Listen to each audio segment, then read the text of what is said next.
Hi, I got a truly wild beer to drink right now. It is Allagash's Coolship Cerise. So this is basically their Creek Lambic style beer. It is 6.9% alcohol, and with this one, they age their like regular old pale sour beer in barrels for a couple of years, and then they add like 100 pounds of cherries per barrel and let it age for like 6 more months. Yeah. And then they blend it together. And that's what makes it into a sour cherry beer. And the bottle doesn't look super red because some lambic creeks are like really deep, almost blood red. I really enjoy the Coolship Resurgam, as you can see from my review. I've had a taste of the Coolship Red, which is the raspberry one, and I was a little disappointed by that one. I still loved the mouthfeel and found it palatable, but it wasn't very funky. That's what I really like about the Resurgam. I've never had the Cerise before. So here we go. So this is the batch from February 2018. So it's pretty fresh because this could age for many years. But I like to try things slightly fresh the first time. So let's jump into here. I think they basically make the mash and everything pretty much like a traditional lambic mash. Mostly barley, but then like 40% wheat or something.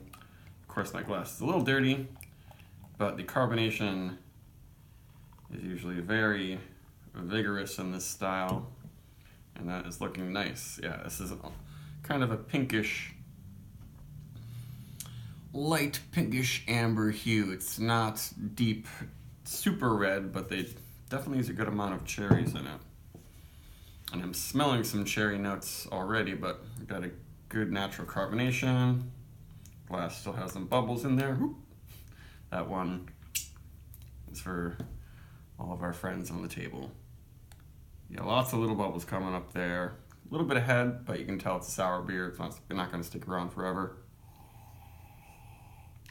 Yeah. It's got some good funk in it, but has some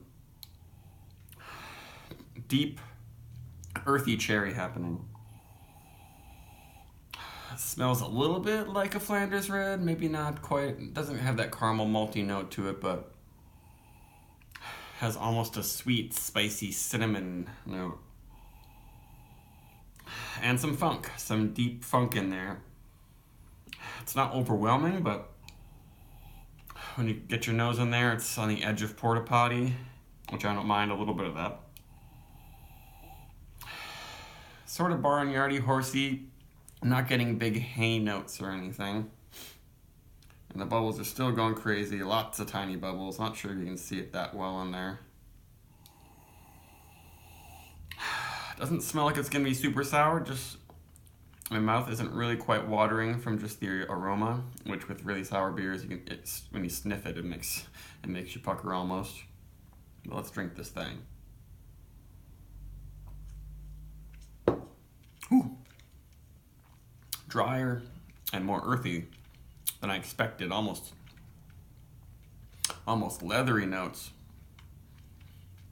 But then there's a lingering, really dark, deep cherry quality. It's reminiscent of red wine. Really deep fermented berry notes. That's really nice, but yeah, I can tell that they definitely let a lot of the sugars from these cherries get fermented completely. And I don't know if they use whole cherries that have the pits in it, but sometimes with the pits you can get a kind of almond nutty quality that I'm getting in this too. Yeah, it isn't quite almondine, or what do you call that? Liqueur. Amaretto. It's not that sweet and cough syrupy. But there are some nice nutty notes that I think maybe the barrel's helping to bring out a little bit, with some vanilla, some woodiness. Yeah, definitely a very complex beer. The cherries aren't explosive, but I kind of like that, so I can notice some of the the drier, funkier qualities.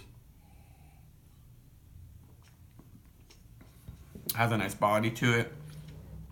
It is definitely stronger than Coolship Resorghum, but I guess it's because they added all the cherries out, so a lot of those sugars were fermented. Yeah, the lingering quality is sweeter than I thought at first, because the body's kind of light, and all that carbonation is helping to make it lighter. It's still going crazy. We got that nice little geyser in the middle.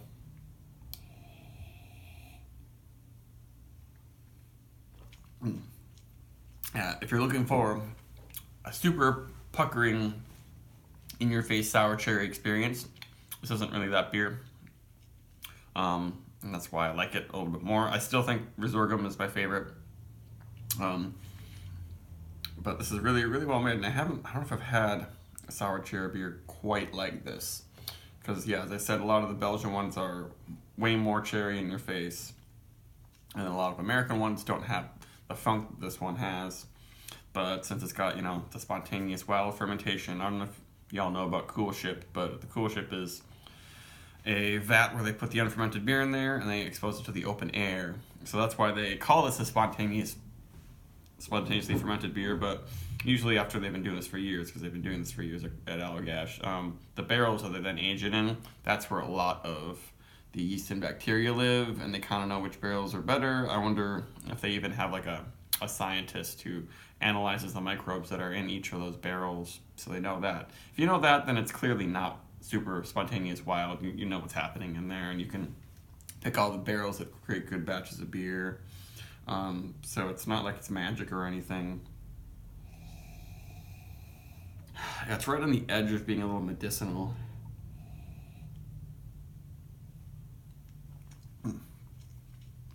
But it does have that really nice oaky, rustic, kind of old world wine quality to it that I get from lambics and some of the better lambic style, spontaneously fermented American beers. And that's what I really like about it. That's why I think this is worth $18. It's masterfully blended. It's so complex, yet it's so easy to drink. Not too taxing on the palate. Very light on the lactic acid. And there's definitely a teeny bit of acetic acid, but I'm not noticing it. There's no vinegar bite in the back of the throat. I will not have trouble, drinking this at all. I think it's a little bit more interesting than the Coolship Red, the raspberry one. I didn't check to see what the ratings are. But this has a really nice finish and lingering with that deep berry cherry, almost Pinot Noir fruitiness. That's really nice. It doesn't linger with the medicinal cherry like I kind of get more at first. But yeah, it rivals some lambics. Maybe what I should do is review my Dry Fontaine and Oud Krieken lambic next, so I can kind of have those within a few days so I can compare them. But I guess I recommend this one if you like a Guzo with just a little bit of a cherry taste. But not if you just want all puckering in your face fruit. This isn't that beer. But maybe you should try to get into the more complex, subtle, but funky sour styles. So I do, 4.5, close to 4.5, around there or something. It's not exactly, it's really close to being perfectly to my taste. It's definitely one of the best sour cherry beers I've had. So 4.5 plus, I can do that. All right, bye.